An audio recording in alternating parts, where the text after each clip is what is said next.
पाप और पुण्य क्या है?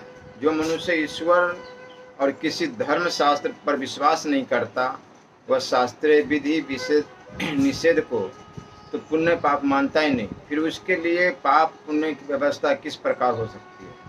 यद्यपि पाप पुण्य का विषय बहुत गंभीर है तथा इसका दायरा बहुत विस्तृत है, तथापि संक्षेप में सारा रूप से यही कहा जा सकता है कि मानव कर्तव्य ही पुण्य या सुकृत है और अकर्तव्य ही पाप या दुष्कृत है।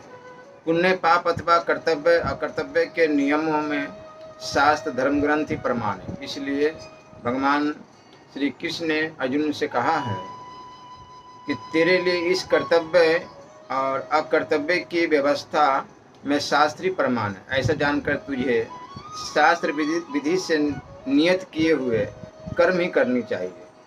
परंतु जिस मनुष्य का ईश्वर और शास्त्र में विश्वास नहीं है, शास्त्र की व्यवस्था न मानने पर भी उसके लिए भी मानव कर्तव्य ही पुण्य है और अकर्तव्य ही पाप है।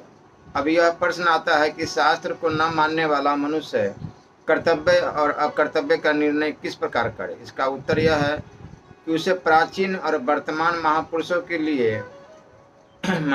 किए हुए निर्णय और आचरणों को प्रमाण मानकर अपने कर्तव्य या कर्तव्य का निश्चय करना चाहिए। इस पर यदि कहा जाए कि किसी की दृष्टि में कोई महापुरुष है और किसी की दृष्टि में कोई और, उन महापुरुषों में मतभेद है, ऐसी स्थिति में वह क्या करे? इसका उत्तर यह है कि जिसकी दृष्टि में जो महापुरुष है उसको उन्हीं का आचरण और निर्णय मानना चाहिए। इस पर यदि यह कहा जाए कि तब तो मानने वाले की बुद्धि ही प्रधान रही, सो ठीक ही है। जो धर्मशास्त्र ईश्वर को नहीं मानते उन्हें तो अपना ही बुद्धि पर निर्भर रहना पड़ेगा।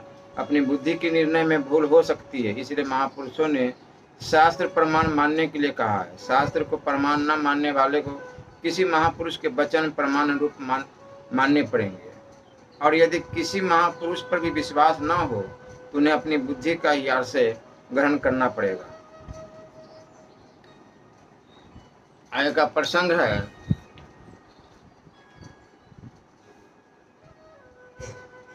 रुद्र संहिता,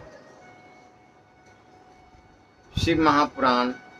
माया निर्मित नगर में शील निधि की कन्या पर मोहित हुए नारद जी का भगवान विष्णु से उनका रूप मांगना, भगवान का अपने रूप के साथ उन्हें बानर का सा मुंह देना, कन्या का भगवान को वरण करना और कुपित हुए नारद का शिवगण